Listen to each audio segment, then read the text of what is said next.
Like I mentioned in the first lecture, our core objective for this semester is to assess and understand how human resources can be developed. And in the strict sense of it, this can be achieved through four main phases. The first phase is where the training needs of human resources is assessed, and that is exactly what we'll be doing today. The second one is how you would design a training program with the information that you gather from the training needs analysis or the training needs assessment. Then thirdly, how do you implement the training program to achieve its desired purpose? And lastly, how will you evaluate the training program you administered to verify whether it has achieved its desired purpose? And for also to get feedback so that in future you can improve upon whatever training exercise you want to embark on. So by the end of this lecture, you will be introduced to what training needs analysis is, or how human resource development needs can be assessed. And from our subsequent meetings, it will be dedicated to each of the remaining phases so that you get a holistic picture of what it is about. Now, the goal of every human resource development intervention is primarily to improve an organization's effectiveness. We say it has to improve an organization's effectiveness because most organizations pump in a lot of money so that their strategic objectives can be achieved. And so if at the end of the day, having spent huge sums of money to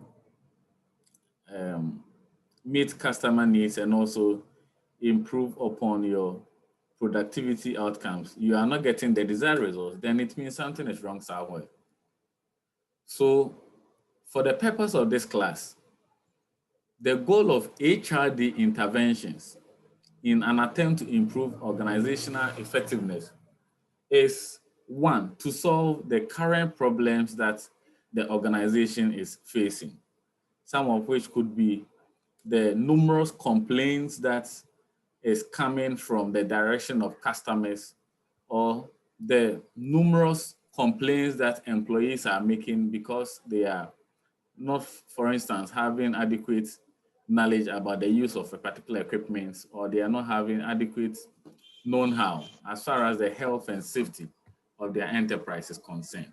So HRD intervention can be used to solve problems in that regard. And again, because we construe the business environment as constantly changing, it is important that at any point in time, the human resources that are working in this environment also anticipate the problems that are likely to come with the change so that they will adjust accordingly. So the second intention of an HRD intervention, as far as improving organizational effectiveness is concerned, is to prevent any sort of anticipated problem which might crop up as a result of the changing business environment. So it could be that there is currently a technology that we use to perform the task which our organization is not having in place. And so to cater for such a deficit, it becomes imperative that you run an HRD intervention for them.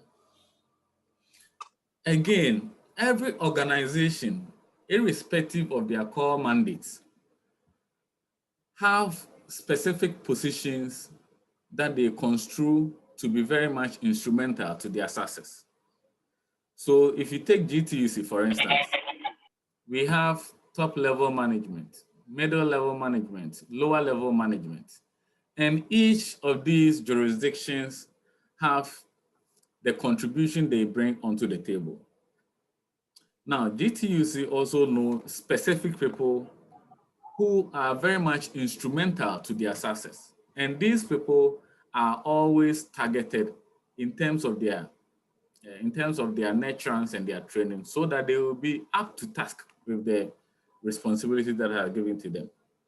So when we say HRD tries to improve organizational effectiveness by including participants in terms of individuals and units or departments that they can benefit most from, it means that we are practicing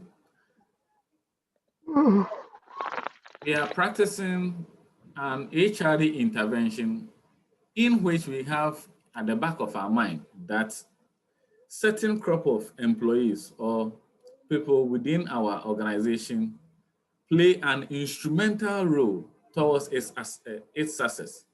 And for that matter, those people must be constantly nurtured so that they will not decay in terms of their knowledge, skills, and abilities. In short, human resource development is effective if it successfully addresses some organizational needs. And how are those needs identified? The answer is through the conduct of needs assessment. So once again, when we say you are conducting needs assessment, it simply means that you are conducting what we call training needs analysis to verify whether it is even necessary in the first place for you to embark on a training program.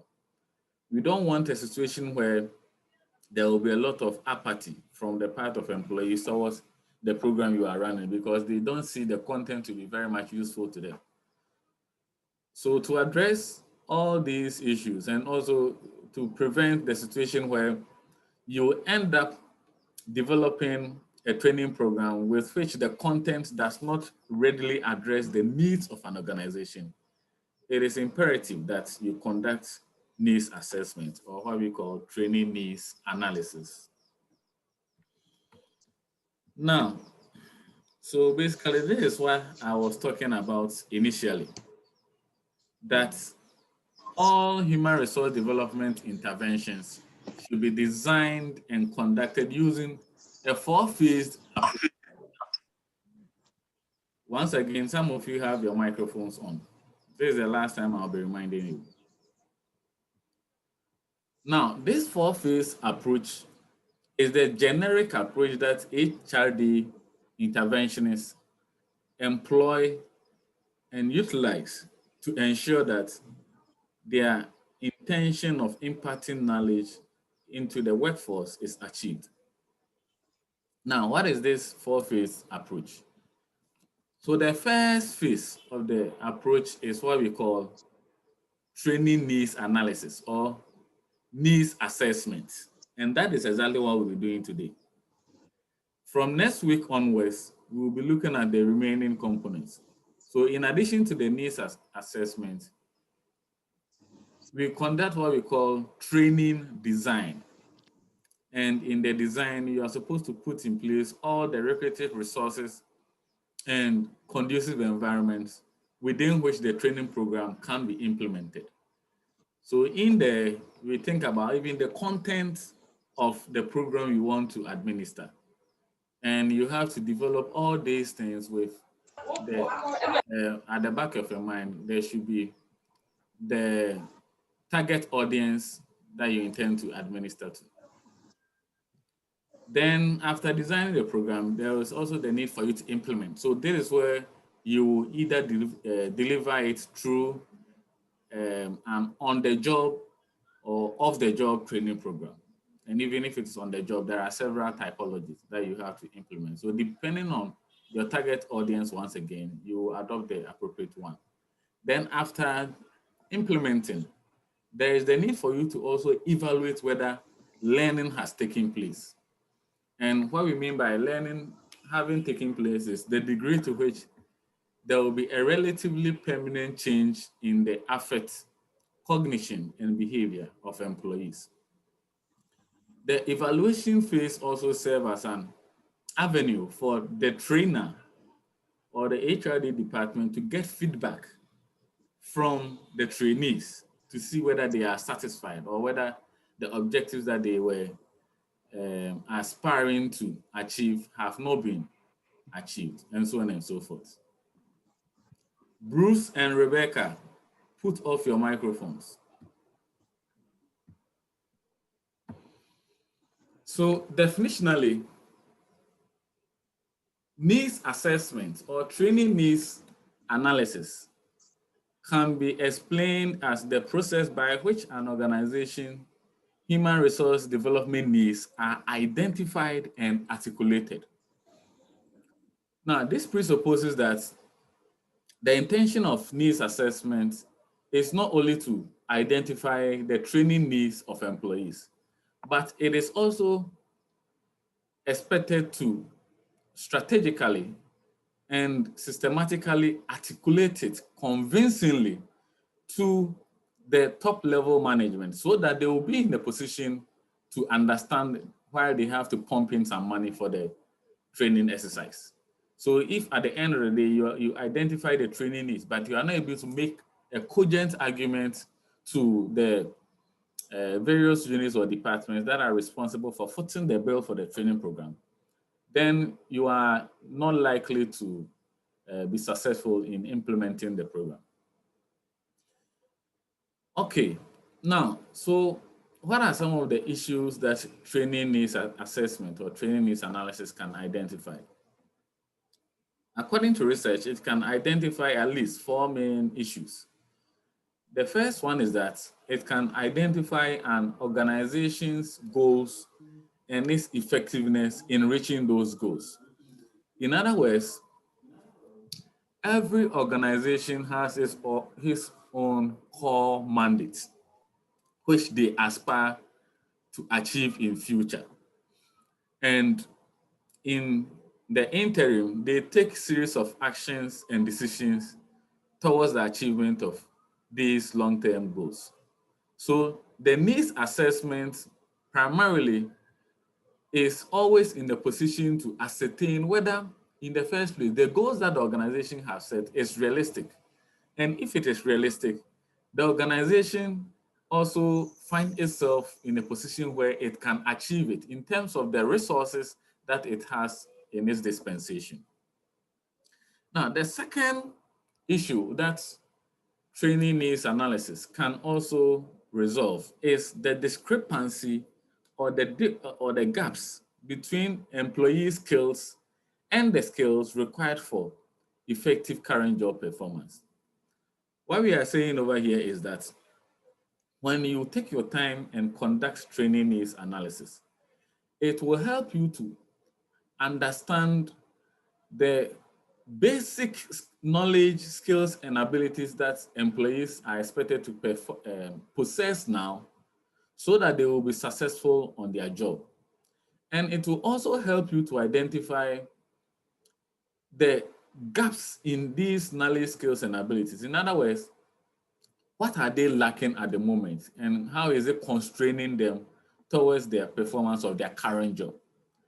So in the strict sense of it, training satisfies the second point because the focus of resolving this discrepancy is to make the employees effective on their current job. Now, the third point where there is the discrepancy between current skills and skills needed to perform the job successfully in future, in the strict sense of it, that is where the development component comes in. So if you've been reading your notes, a distinction can be made between training and development, and that is what the second and third point intends to achieve. And the fourth point is that needs assessment tries to identify the conditions under which human resource development and activities will occur. And these conditions are typically enumerated when we are talking about the training design. In other words, when we are thinking about how we can design a training program for maximum use or benefits. Okay, any questions so far?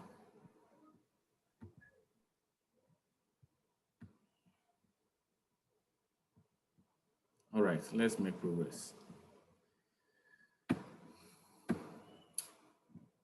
Now, despite the significant benefits that organizations and employees get from the conduct of training needs analysis or training needs assessment, research indicates that a lot of organizations do not even conduct it, even though they administer numerous HRD interventions. What I'm saying is that from the little that I've said so far, if you go through or if you conduct training needs analysis, it has a lot of benefits that will accrue to the organization and the individual employees in there. But despite these benefits, most organizations do not even conduct it. They go straight away to the administration of the training interventions. So we are going to look at some of the reasons why some organizations or some supervisors do not find it useful or necessary to administer a training intervention, training needs analysis. Now, some of these include that one, needs assessment can be very difficult and time consuming in terms of the process of conducting it. Now, when we say it is difficult or time consuming, we are basically saying that for the HR manager and more specifically the Human Resource Development Director, HRD Director, to successfully conduct needs assessments, it is not a one-time kind of thing, or it's not a one-day job. Depending on the research approach that they are using to gather the needs assessment outcomes, for instance, if they are using interviews, it means that they have to speak with each and every member of the department or unit that they target going to train. And so you can imagine if you are dealing in a large establishment where you have a lot of people working in a department or in the organization, then it can take forever for you to actually gather the needs assessment. For that reason, some managers just skip that approach. They skip the needs assessment and then straight away start their training intervention. Now, the second reason why it is construed it is not conducted in most organizations oftentimes is that most managers are action driven as opposed to conducting a research to come to a realization of the needs, training needs of employees. In other words, most managers are oftentimes fixated with identifying faults and administering an HRD intervention to resolve the faults. However, instead of conducting a thorough training needs assessment in order to get an all-encompassing intervention which will address the needs of not only targeted employees, but all the employees in the unit. They often go beyond the research of conducting the training needs assessment, and that is why they often they skip that intervention. Then the third reason is that there are a lot of misinformation and incorrect assumptions that people hold as far as the necessity of needs assessment are concerned. In fact, most HR managers and organizations in general are of the view that needs assessment that companies usually aspire to implement are interventions which have yielded favorable results in other competing organizations. So it's more or less like you are mimicking what your competitors are doing, and we as an organization, we might not readily need it. And so the enthusiasm that people are supposed to use to meet it do not usually come. And the last one is that it might fail to materialize. An organization might fail to conduct training needs assessment when it lacks the support of top-level management. So the fourth point there, which says that there is lack of support for the needs assessment, it is basically trying to say that when the HR manager or the HRD director is not in a position to articulate why it is even necessary for them to perform the training needs analysis and the training in the first place, and they are also not in a position to convince top management to buy into that idea, then the top level management who always give the go ahead or the green light for some of these programs to run, and they also fuel the monetary components as far as the finance of the program is concerned, they will not be available to also provide the requisite support. And so these are some of the reasons why, despite its benefits, needs assessment may not be conducted.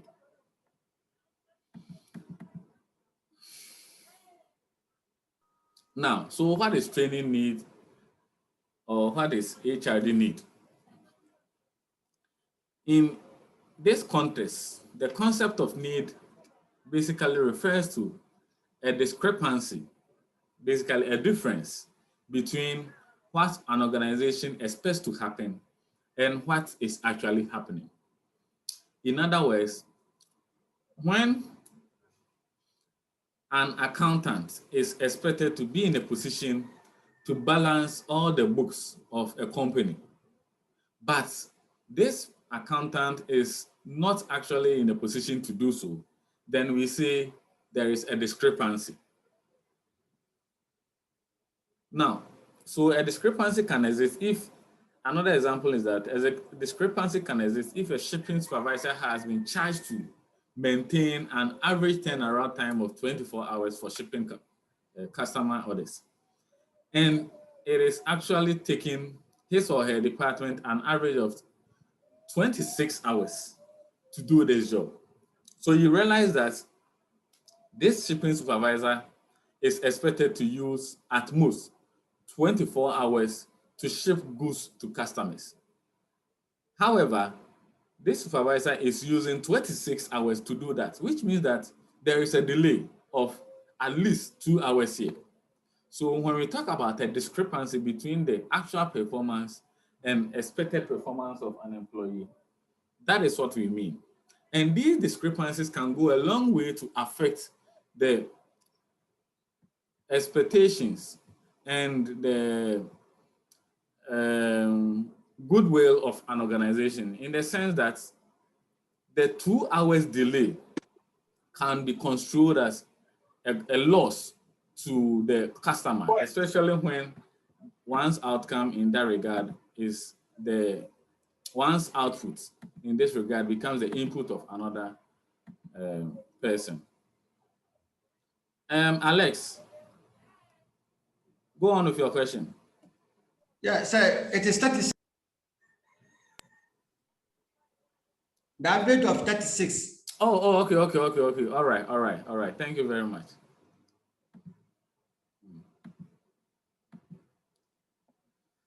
So 24, 36, that one, the difference is very, very wide. Okay. Okay, sir. Yeah, and so roughly we are talking about is it 12 hours difference, which is like half a day, and it is even unpardonable.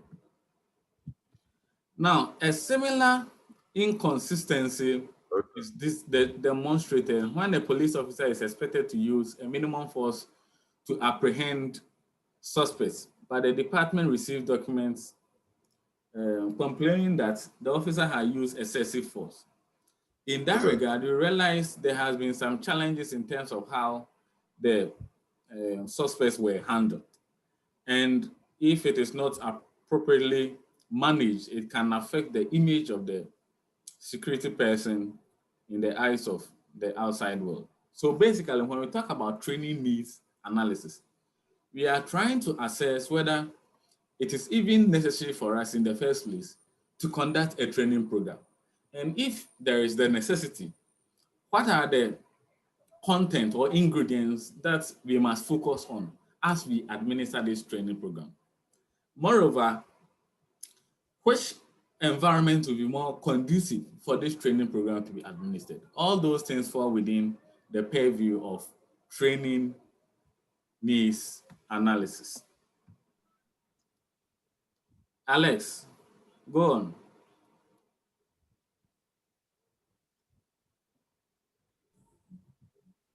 Alex, do you have a question? Sir, I mistakenly raised my hand. Okay, no problem, no problem. Jefferson, do you have a question? Sir,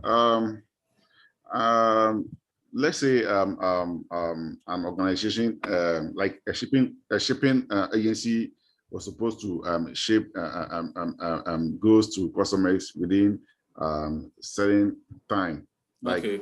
the time quoted here. Mm-hmm. So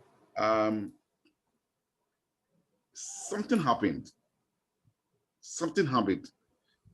That is why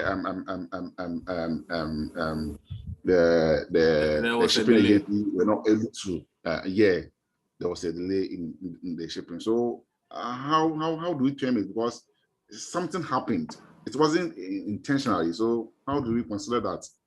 Okay. How do we consider that as a training need? Yes. Okay. Sorry. Okay. Thank you very much for the question. So you can mute your microphone now, so that I respond appropriately to it. Now, before a shipping line gives you a notification that we will be delivering the goods or services to you within a specific stipulated time, it presupposes that they have done their homework well and they know they can deliver within that period of time, taking into consideration all other supervening events. So if they give you 12 hours, if they give you 24 hours, and then they are delivering it at 36 hours, it means that on their part, they haven't done their homework well. Now, assuming it is because someone in the working in the shipping line was supposed to show up at a particular point in time and the person did not show up at that point in time, then it is their mistake. So all these things cannot be checked onto the customer for the delay. In the same vein, it could also be that the guys who were doing the packaging, the arrangements, and the delivery delayed in their routine.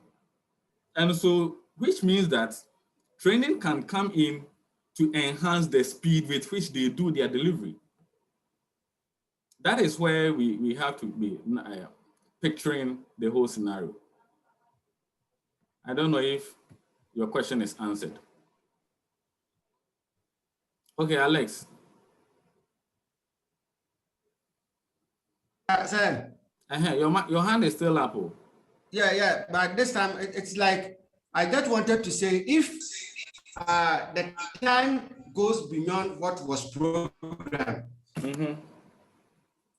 there may be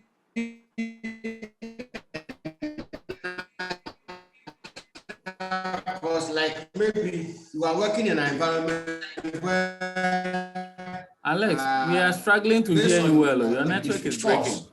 It's really full. So am I okay now? Yeah, go on. Yeah, what I'm saying that you did add rainfall as a risk in your production, but the amount of rain that you expected this time around was more. So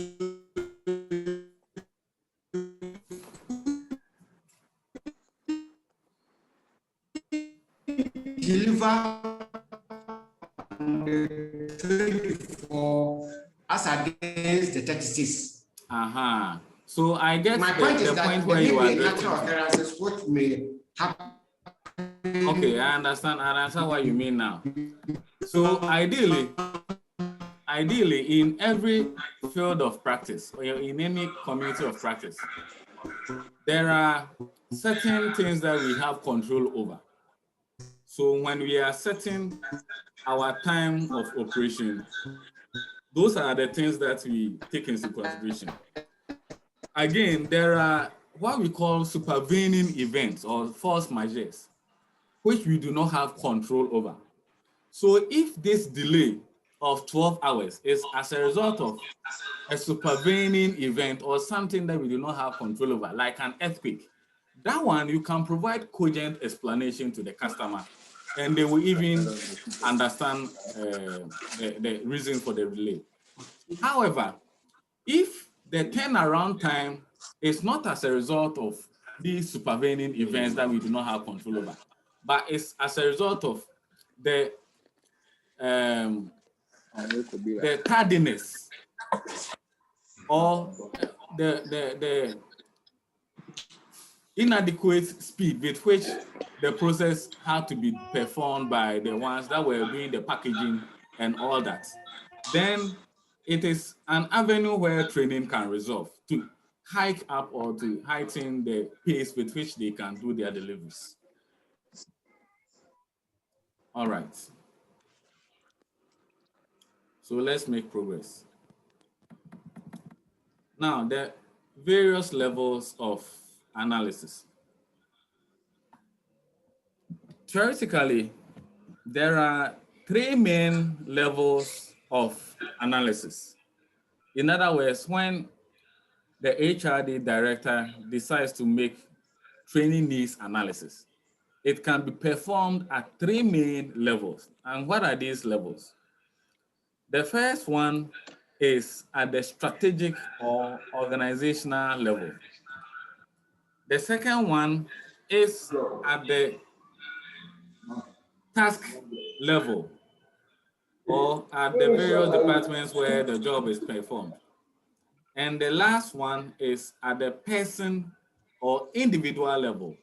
So over there, the focus is on the individual employees that are expected to perform the job. I'm taking it again.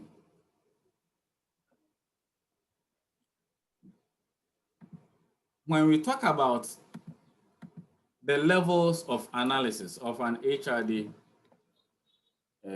of needs assessment, it can be performed at three main levels. It can be done at the strategic or organizational level, where the main focus is on the corporate objectives or the long-term ideals that an organization intends to achieve and whether they are in a position with the requisite resources to achieve it. Then at the second level, we refer to it as the task analysis. And that is where we try to basically examine the various duties and responsibilities that come with a particular job and the specific knowledge, skills, and abilities that a person must possess in order to be successful in the execution of that task.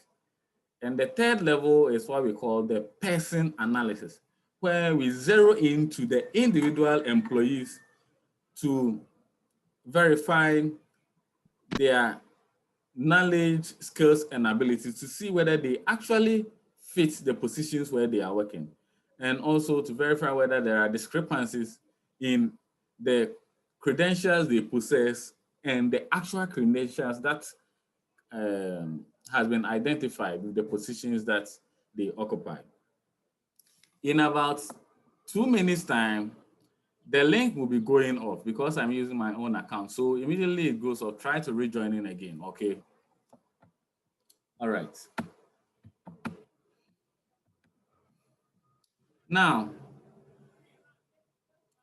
with respect to the analysis at the strategic level or at the organizational level, it is basically the process that the HRD interventionists use to get a better picture of the characteristics of an organization in order to determine where the training and HRD efforts should be championed. So key elements in there is that you first of all want to understand what the organization stands for. And you also want to understand why they are very much passionate about that particular stance. Then moving beyond it, you also want to understand the goals that they've set for the establishment. So these goals, we are looking at not only the short-term ones, but the medium-term and the long-term ones. Then you are comparing it with the resources within the organization, whether it will be adequate to achieve these long-term goals. And you are also thinking about the climate. So basically, when you enter into the organization, what is the feedback you get? The atmosphere, how does it feel like? Whether this feedback is also hygienic for the achievement of this long-term objectives. And moreover, whether there are some environmental constraints. So it will be going off very soon. Immediately it goes off, just rejoin. Now, this type of analysis requires a broad and a whole system view of an organization. And whatever it tries to accomplish.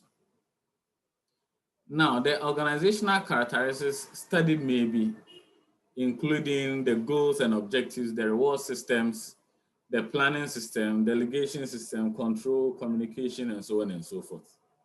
Okay, so basically anything that is clearly defined out of the organization's corporate objectives need to be properly understood so that the HRD interventions can also know how they can use training or education to assist in the achievement of